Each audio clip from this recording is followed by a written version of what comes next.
Okay, isang mapagpalang araw mga katiknik. At katatawag lang ni Bossing ngayon. At hindi daw niya mapandar yung kanyang sasakyan, si Baby Soren. So kailangan nating mag-rescue operation. Ayan. So bali, dahil nga may pasok siya, iniwan na lang niya yung kanyang sasakyan dun sa bahay nila. At andun naman yung kapatid niya. So sabi niya pakicheck na lang daw. Kasi naalala ko, parang nung isang buwan lang siya nakabili ng baterya. Minsan nagtanong siya sa akin kung saan nakakabili ng baterya. Talagang magandang. So ayun, puntahan natin at check natin yung kanyang sasakyan. Dala ko rin ngayon yung aking scanner kasi hindi ko expect na bateryang problema. Hindi ko sususpetsahin na bateryang problema. Kaya para sigurado, dalhin na lang din yung aking Foxwell NT650 scanner. So tara mga teknik.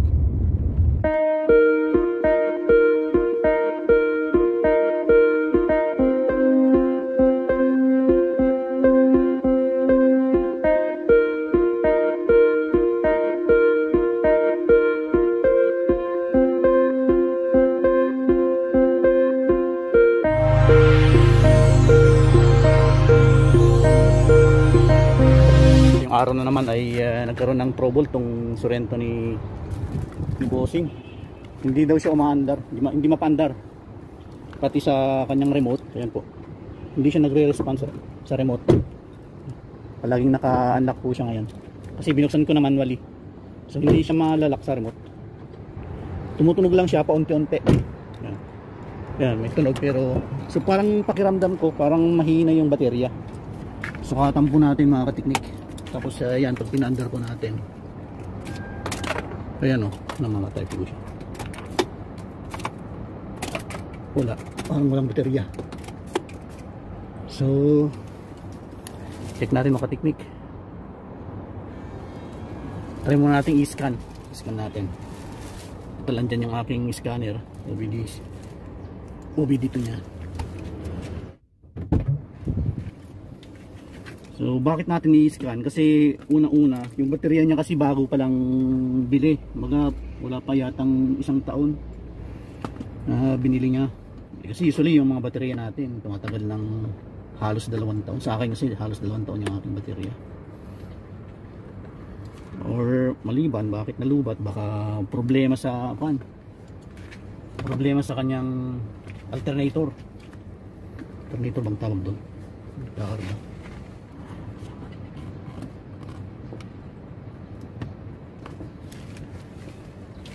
Yan po, nag-initialize yung ating scanner. I-on ko lang siya. Yan lang sa on.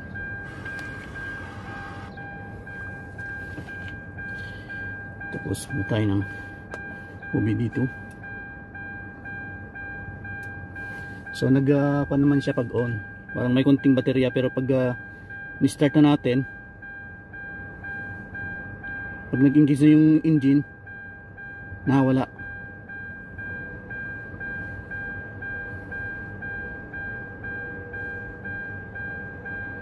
Tagal siyang makakonect mga katiknik. Dati saglit lang to eh.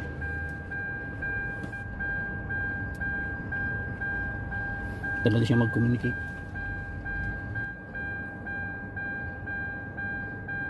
No communication. So no communication ang status niya katiknik. Samantalang ito saglit lang siya mag-communicate dati. So dahil siguro sa kanyang baterya,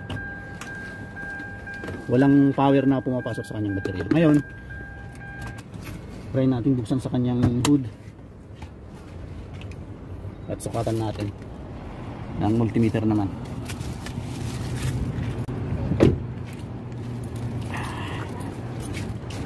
So yun po katiknik, sukatan natin yung kanyang baterya. Or baka nag-loose, hindi naman. Yan kung kailangan natin jumperan.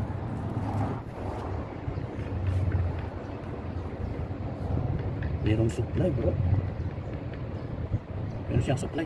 Ganito nga, try mong paandarin. Nag-loose lang to. Try mong paandarin. At sukatan ko to. Sukatan ko lang habang pinapaandar mo.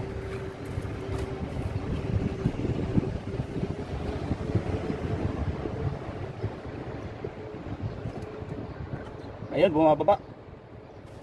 Okay na bro. Bumababa. So yun po problema ka-technique, sobrang na-drain yung baterya. Yung nakikita nyo kanina, tapos yung status naman yung baterya rito, okay pa siya, naka-green eh. Charge daw, pero minsan kasi yung baterya hindi nagsasabi ng totoo sa kanyang status. Kaya makikita nyo po yung status ng baterya dyan, kulay green po pag charge. Ayan, pag black po, discharge. Tapos pag puti na,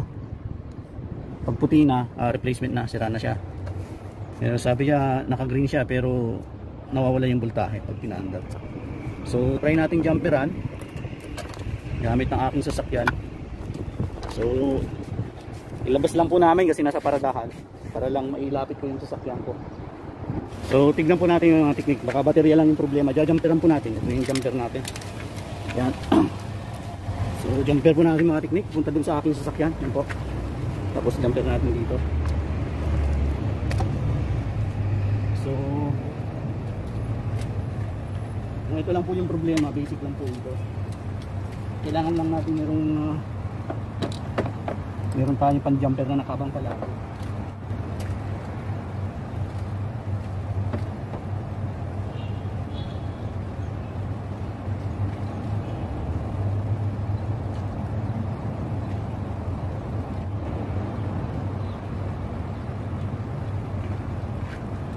So yan po ka-technique, may jumper na po natin. So mahalaga pong meron tayong pan-jumper palagi na nakaabang. Kasi yan po. Try natin pandarin na.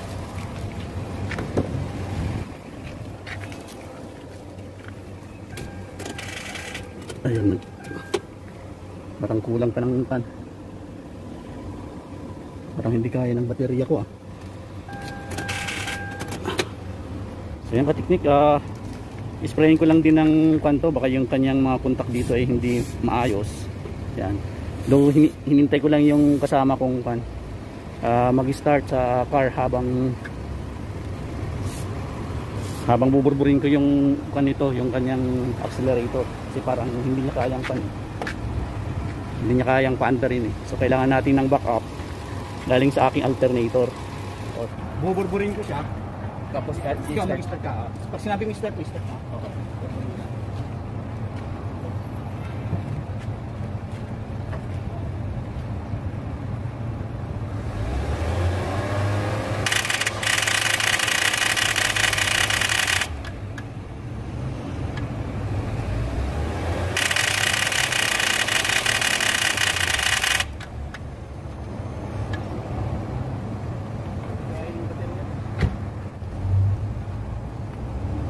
Ayan po mga ka-technique, 13. So pumapasok po yung karga ng aking baterya. Sige bro, on mo.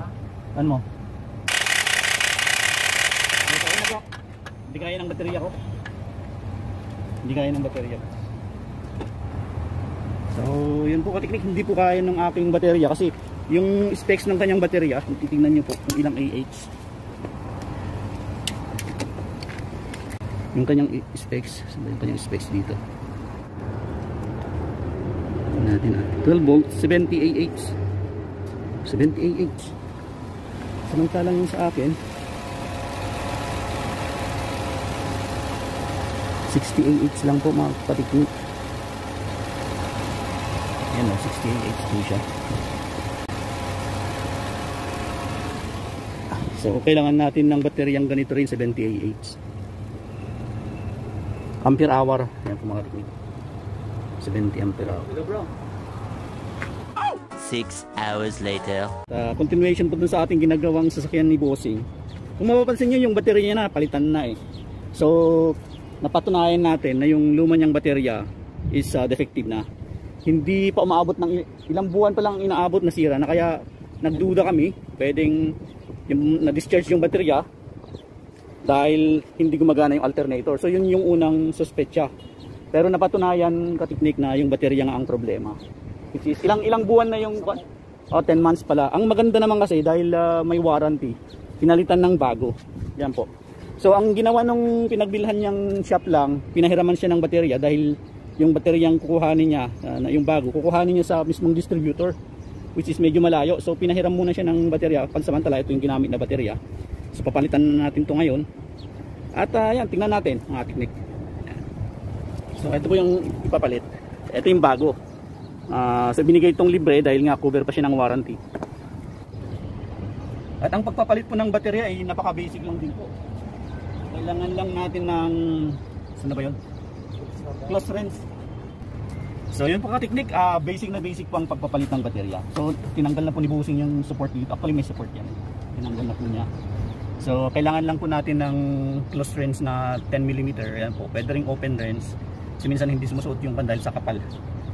Kaya ginagamitan natin ng open wrench. So tanggalin po natin. So do operational to, gumagana po ito. Pinahiram lang pansamantala. So tanggalin po natin yung kanyang negative. Kailangan ba negative muna? Wala kang specific na? Hindi naman importante kung negative muna, pero usually yun yung mga advice ng ng mga mechanic. Negative kahit pag nag-re-repair sila or sila, negative lang tinatanggal. Okay.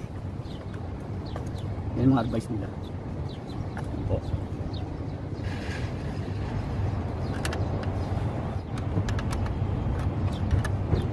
Kung mapapansin nyo mga ka-technique, malaki itong baterya na pinahiram sa atin. Yan o. Tingnan, hindi ko pa nasilip kung ano yung specification niya, kung ilang ampere hour niya. Pero yung dati niya kasi, nasa 70 ampere hour yung passpy niya. So yan po ka-technique.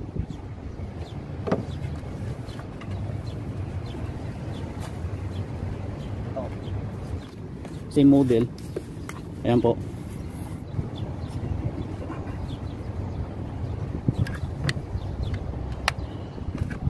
So yan po ka-technique. Kung saan side po, mahalaga rin minsan yung pag nagpapalit tayo ng baterya, kung saan side kinuha yung baterya.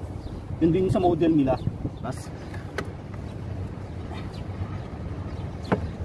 ang pagpapalit po, wala pong delikado dito. Wag lang mag-short yung plus tsaka minus. Kasi sigurado mag-spark po yan pag nag-short po sila.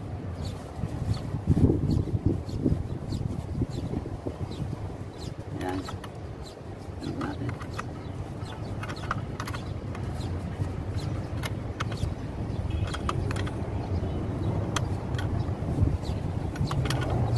Lagi po tayong gagamit ng proper tool dito kasi pag lumnos lang gagamitin natin, ang chance nun yung ito ating bolt ay makakalbo yan, matatanggal ka ng buwan.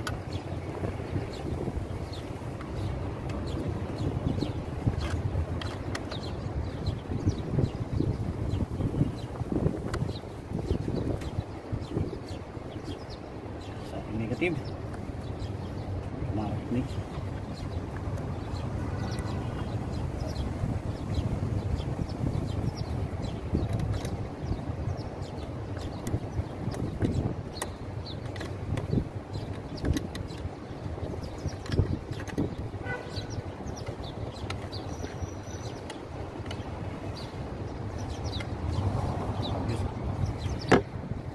So ayan po ka-technique, tapos na po, ganun lang po kadali. Ngayon susukatan natin yung standby voltage nya.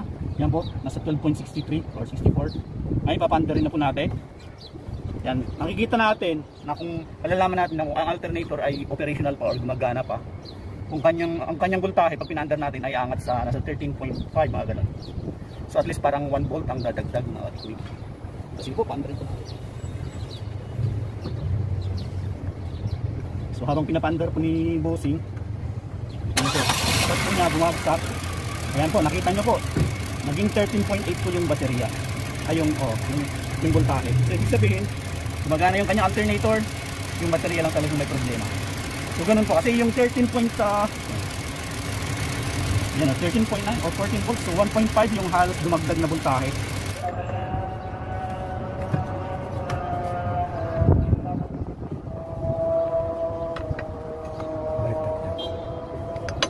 Yung gloves ko. Ayan, Ganyan siya? Ganyan.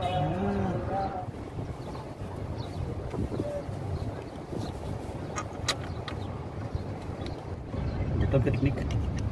Ay.